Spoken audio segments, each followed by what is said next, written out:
But probably something involving like a room full of little kids, and then every time she screams, what percentage of the kids start screaming with her because it hurts their ears? How did you feel about Josh coming to class late virtually every day? I thought it was funny. He's kind of like class clown when he's there. I honestly looked forward to Josh's arrival to class because it was kind of like the awkward pause in class where Mr. Shard would just like look up and give him like a death glare as he was like holding all his frappuccinos and like, everything. Josh! Yeah. Like he comes in with his like cup permanently attached to his hand. And like, he's just like, what? she just didn't even like faze him at all, and she was just like so appalled that he would just walk in late every day, and I then loved he's it. like always on his phone, but like everyone else is, but she only gets mad at him. Yeah. It's Josh. No. I had him in first period last year, and he came late pretty much every day that year. And he brought coffee pretty much every day. So I actually saw this old Facebook note I had where I posted my schedule, and Josh was like, "Oh, I have first period with you." And I was like, "Josh, you have to start bringing me coffee." And he did it. I was just pissed because he never brought me coffee like he told me he was going to. Every time he came late to class, all I was thinking was, where's my coffee? You know what I mean? Like, I want some, you know? At least bring me a donut or like a bagel. If you're gonna come late, bring me something. But, you know, it's okay. It's Josh. Sometimes he made it there before me, so I never saw it, and sometimes I wasn't there. But I thought it was funny how she'd get really mad, and then like 2 minutes later she was fine. How did you feel about Josh coming to class late virtually every day? See, he can pull that off. Like I could never ever do that. I had to come, get my note and everything. Like I guess I just need to buy more Starbucks. But I'm not cool enough, I'm not cool enough. I'm not cool enough to buy, Starbucks. So I don't think I should be in the van. I don't think I should be. Honestly, it didn't really surprise me. I mean, I've known him for a long time. He's my best friend, and he's pretty much late to everything. Who's Josh? He should come to class more. Really. I'm so jealous of him. I know. I wish I could be that. Yeah. Props to you, Josh. Yeah, I enjoyed the sleep, and it's math first period. Like, you can't expect me to be on time or pay attention without coffee. So it's like, it's not something that's to provoke a reaction, it's just a necessity. I always have that song stuck in my head. I made a type 1 error. Type 1 error, check the note. But then it was true. Yeah. Made a type 1 error. A type 1 error. Rejected the note. And then it was true. There you go. If you wrote Mr. Shard a note like she did for us for the AP test, what would it say? What note? Well, she told me that I was really honest in her note, and I don't know, I guess I'm really thankful that she did that because that's basically my mission statement. I'm always going to be honest. So if I could write a note to her, I pretty much would say that even though she doesn't know what she's talking about a lot of the time, which is fine, she always tries, which is great because I know a lot of teachers really just don't. They just kind of give up after they've been doing this for like 20 years. So she always keeps doing different things to try to get different results, which I think is what a good teacher really should do. And even when we don't listen to her, which is a lot of the times, she never just like folds and just like lies down dead. She always yells at us, which is good. Good teachers should do that. You need to get a little bit meaner though, to like scare it into people. But other than that, you just good times. Yeah. Thanks.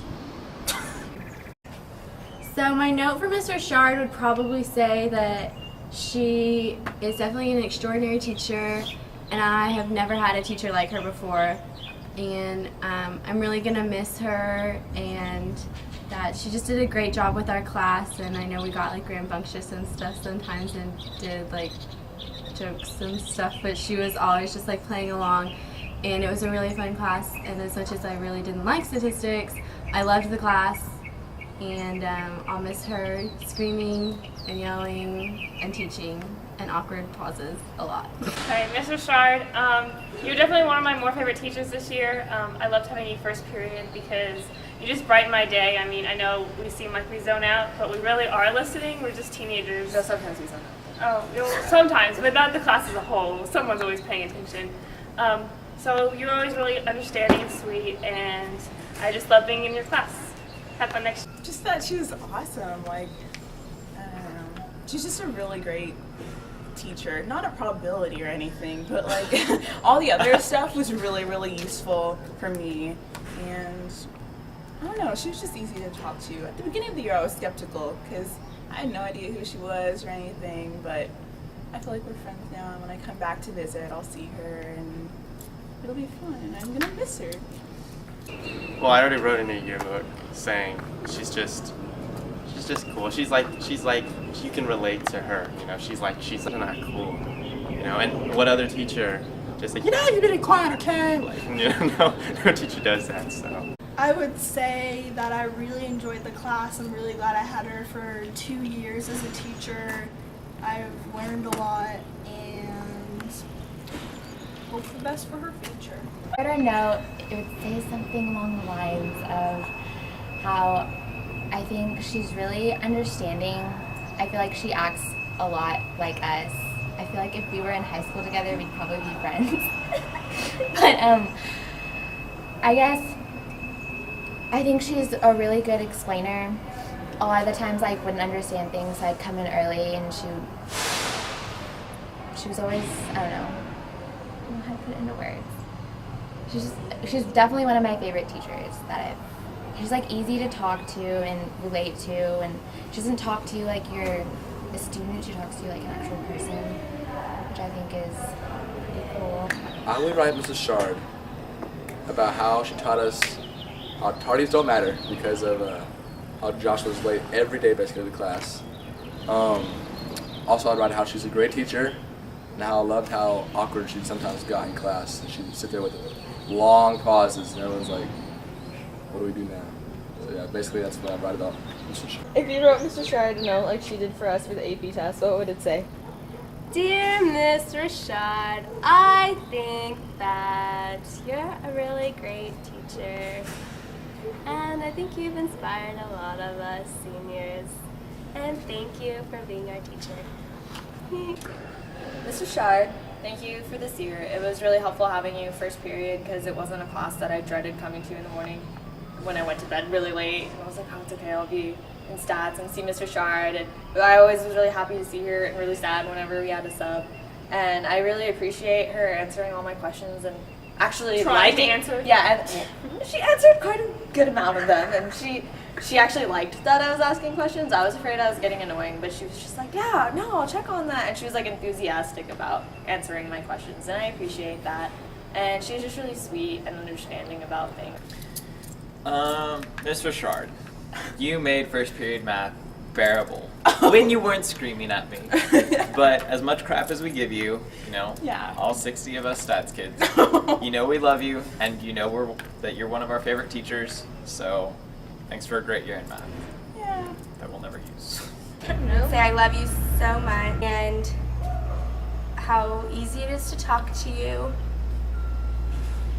Just pretty much you, all of you, Everything. in general. Everything. Best teacher. Best teacher ever.